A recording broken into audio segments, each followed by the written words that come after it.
Om Shanti. Good morning आप सभी बाबा के रूहानी मुस्कुराते हंसते फरिश्तों को। आइए सुनते हैं चंद मिनटों में बाबा की उंगली का सार और करते हैं अपने इस ब्राह्मण जीवन का श्रृंगार शक्तियों से, दिव्य गुणों से और दिखलाते हैं अपना समाज को सद्व्यवहार।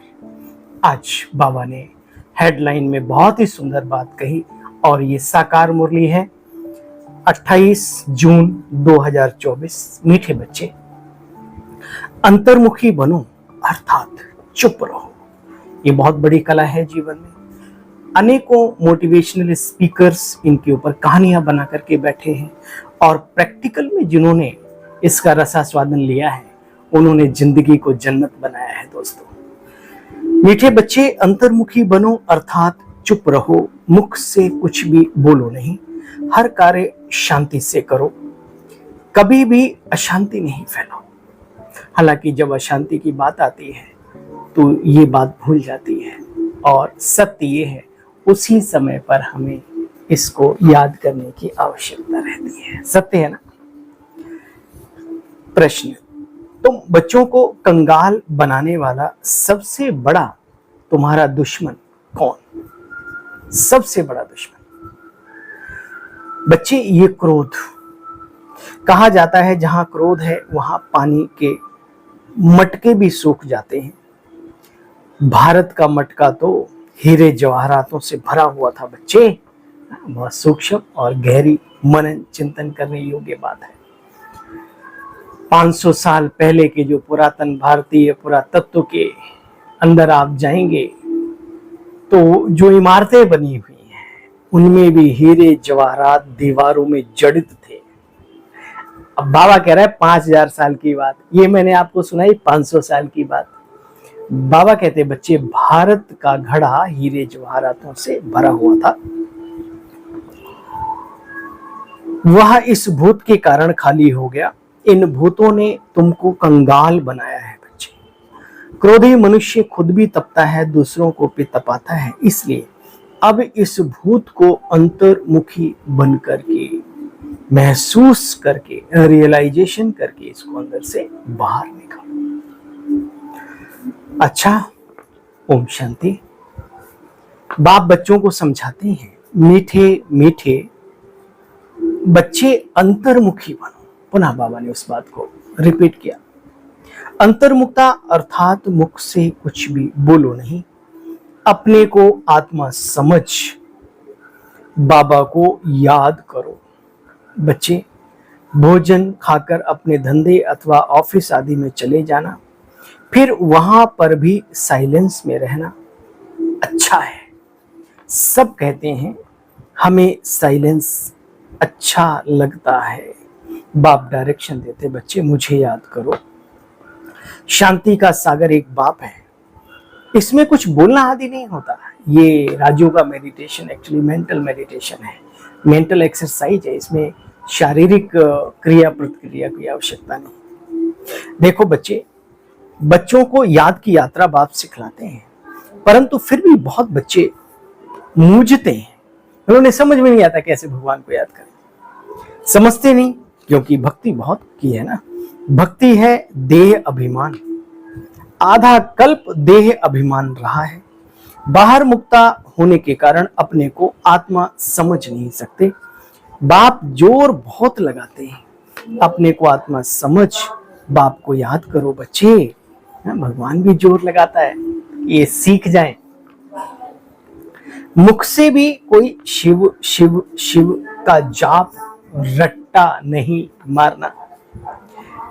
आत्मा कहती है अपने बाप को याद करो। मीठे मीठे बच्चे, अंतर्मुखी बनो और बाबा को याद करो। देखो बच्चे, आत्मा को शांति धाम में जाना है।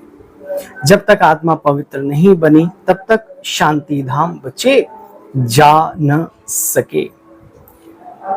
देखो, यह तो बच्चे जानते हैं, बाप आते हैं सारे विश्व से भूतों को भगाने के लिए। अभी सारे विश्व में सबके अंदर भूतों की प्रवेशता है। बाहरी भूत, हाँ, काली मृत्यु बहुत हो रही हैं। दुखी, अशांत, अतृप्त, अदृश्य शक्तियां यानी आत्माएं भटक रही हैं और कहीं पर भी अपना काम कर लेती हैं। इसलिए उनकी तो बात छोड़ो, अब ये जो 5 भूत और उनका परिवार बाबा ने बतलाया कि बच्चे काम, क्रोध, लोभ, मोह और अहंकार देह का, ये बहुत तगड़े भूत हैं, इनसे बचो। ये तो सब में प्रवेश है, कोई भी इससे छूटा नहीं। इवन पशु, पक्षी, जानवर, कोई नहीं छूटा। देखो बच्चे, बाप आते हैं विश्व से भूतों को भगाने। अभी सारे विश्व में भूतों की प्रवेशता है। देवताओं में कोई भूत नहीं होता, ना देह अभिमान का, ना काम का, ना क्रोध का, ना लोभ का, ना मोह का, और उनका परिवार भी नहीं होता। ईर्ष्या, द्वेष, नफरत, ये सब भी नहीं होते देवी देवताओं में। हमें वो संस्कार यहाँ धारण करने हैं। क्यों किसी से नफरत इतनी कर बैठते हैं कि सारी अवस्था व्यवस्था ही तहस नहस हो जाए? क्यों? क्या रीजन क्या है? बाबा कहते बच्चे, लोभ का भी भूत नहीं, कम नहीं है। पाप का बाप लोभ कहा गया है। लोभ के वश औलादें अपने बाप को मार देती हैं। देखो बच्चे, जीवा भी बहुत तड़पती है। अंडा खाऊं, वह खाऊं, ये करूं, वो करूं। यहां भी बहुतों में भूत रहते हैं, अपने दिल में समझते भी हैं। बरोबर हमारे में काम का भूत है, क्रोध का भूत है। बाबा कहते बच्चे, इन भूतों की प्रवेशता के कारण ही देखो क्या हाल हो गया है। 5 भूत बड़े जबरदस्त तुम्हारे पक्के दुश्मन हैं। इनको बच्चे बाप की याद से निकालना है। बाप इस पुरानी दुनिया से बच्चों को नफरत दिलाते हैं। देखो बच्चे, इस समय बाप तुमको गाइड बन करके मिलता है। देखो, सबकी आत्माएं काली हैं, विकारों से संपन्न है इस समय पर, तो उनको गोरा शरीर कैसे मिलेगा? भल करके चमड़ी किसी की सफेद भी हो, परंतु बच्चे आत्मा तो काली है। ये आत्मा की बात है, शरीर की बात है। ठंडे प्रदेश में रहने वाले गोरे होते हैं, ऐसी क्या बात है? लेकिन क्या वो निर्विकारी थोड़ी है? देखो बच्चे, भल करके चमड़ी किसी की सफेद होती है, परंतु आत्मा तो काली है ना। जो सफेद खूबसूरत शरीर वाले हैं, उनको बच्चे अपना बड़ा अहंकार और नशा रहता है। मनुष्यों को ये पता नहीं पड़ता कि आखिर आत्मा गोरी कैसे बनती है। तुम बच्चे इन बातों को जानते हो। अब हर एक अपने दिल से पूछे कि हमारी आत्मा में कहां तक और कितनी सफाई हुई है। बच्चे, तुम इन विकारों पर विजय पाते हो, फिर सारे विश्व के मालिक बन जाते हो। सुना, विजय प्राप्त करने के बाद जो बाबा इनाम देता है वो कितना तगड़ा देता है। लेकिन 5 विकारों पर किसी एक पर जीत पा लेना, ये दुनिया में भी महारत हासिल अनेकों ने की हुई होती है, नो प्रॉब्लम। देखो बच्चे, बच्चों को बाप कहते हैं मीठे बच्चे, याद करो तुम क्या थे। अब अपनी हालत को तो देखो। भले तुम कितनी भी भक्ति आदि करते थे, परंतु भूत निकाल नहीं सके। वो बाबा के बनने के बाद भी जब तक खुद का प्रयास नहीं हुआ तब भी नहीं निकाल पाते। हाँ, बाबा की मदद मिलती है, ताकत मिलती है, नॉलेज की भी अपनी एक पावर है। बाबा कहते बच्चे, परंतु भूतों को निकाल नहीं सके। अभी अंतर्मुख होकर के देखो, हमारे में कोई भूत तो नहीं है। किसी से कोई दिल लगाई। अब बाबा ने ये स्त्री पुरुष की बात करी, बहन भाई की बात करी, स्त्रीलिंग पुल्लिंग अपोजिट कोई लिंग सामने आता है तो एक आकर्षण होता है मनुष्य आत्मा में। कैसे होता है? हाँ? और याद रहे कि सामने वाला 440 वोल्ट है, छूना है मना। अगर टच किया तो बेटा राख बन के उड़ जाओगे। बाबा कहते बच्चे, कोई से दिल लगाई, भाकी पहनी तो समझो चट खाते में चला गया। दिल तो करता है ये करें वो करें, लेकिन बच्चे सेल्फ कंट्रोल। बहुतों में क्रोध बहुत है। बाबा कहते बच्चे जांच करो।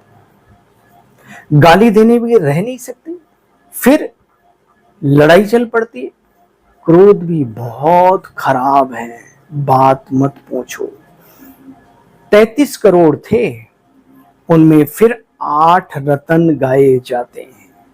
तुमको ज्ञान रतन अभी मिलते हैं रतन बनने के लिए, ज्ञान रत्न मिलते हैं रतन बनने के लिए, अष्ट रत्नों में आने के लिए।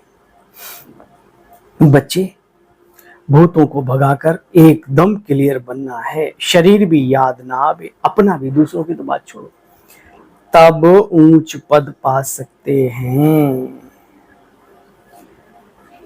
मंजिल बहुत भारी है। अच्छा बच्चे, अमल भी करना है।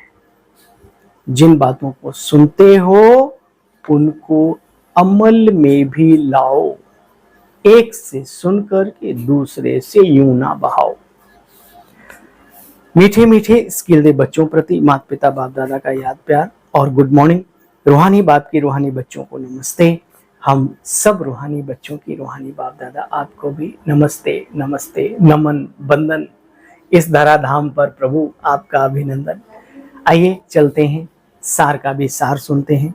अपने आप से पूछना है, हमारे में कोई भूत तो नहीं है, आंखें क्रिमिनल तो नहीं होती, जोर से बोलने व अशांति फैलाने का संस्कार अंदर में तो नहीं है, लोभ मोह का विकार सताता तो नहीं। बच्चे चेक करो, किसी भी देहधारी से दिल नहीं लगाना। देह सहित सब कुछ भूल याद की यात्रा से स्वयं में रूहानी बल भरना है। एक बार भूतों को भगाकर आधा कल्प के लिए बच्चे छुटकारा पाना है। चाहते ना हम अंदर से पा जाए छुटकारा? तो आज का वरदान है, ईश्वरीय विधान को समझ विधि से सिद्धि प्राप्त करने वाले फर्स्ट डिवीजन के अधिकारी भव। ईश्वरीय विधान को समझ विधि से सिद्धि प्राप्त करने वाले फर्स्ट डिवीजन के अधिकारी भव। एकदम एक कदम की हिम्मत तो पदम कदमों की मदद। ड्रामा के इस विधान की विधि बच्चे ड्रामा में नोंधी हुई है। हिम्मत का एक कदम आप बढ़ाओ तो मदद के पदम कदम, 100 नहीं, 1000 नहीं, पदम कदम। अगर यह विधि विधान में नहीं होती तो सभी विश्व के पहले पहले राजा बन जाते। बच्चे, नंबरवार बनने का विधान इस विधि के कारण ही तो बनता है। तो जितना चाहे हिम्मत रखो और बाप से मदद लो, चाहे सरेंडर हो चाहे प्रवृत्ति में रहते हो, अधिकार तो बच्चे बाप पर एक समान है। लेकिन विधि से सिद्धि याद रहे, इस ईश्वरीय विधान को समझ अलबेलेपन की लीला को समाप्त करो तो फर्स्ट डिवीजन का अधिकार बच्चे मिल जाएगा। और आज की मुरली का स्लोगन है, संकल्प के खजाने के प्रति एका नामी के अवतार बनो। जैसे बाकी चीजों की बचत करते हैं, ऐसे अपने जो थॉट्स हैं उसकी पावर को समझो, उसकी वैल्यू को महसूस करो और उनको सेव करना सीखो। इसलिए पुनः एक बार सुनेंगे, संकल्प के खजाने के प्रति एका नामी के अवतार बनो। ओम शांति। कल पुनः मिलते हैं, आप सभी की सेवा में पुनः उपस्थित होते हैं बाबा की मुरली का सार लेकर चंद मिनटों में। ओम शांति।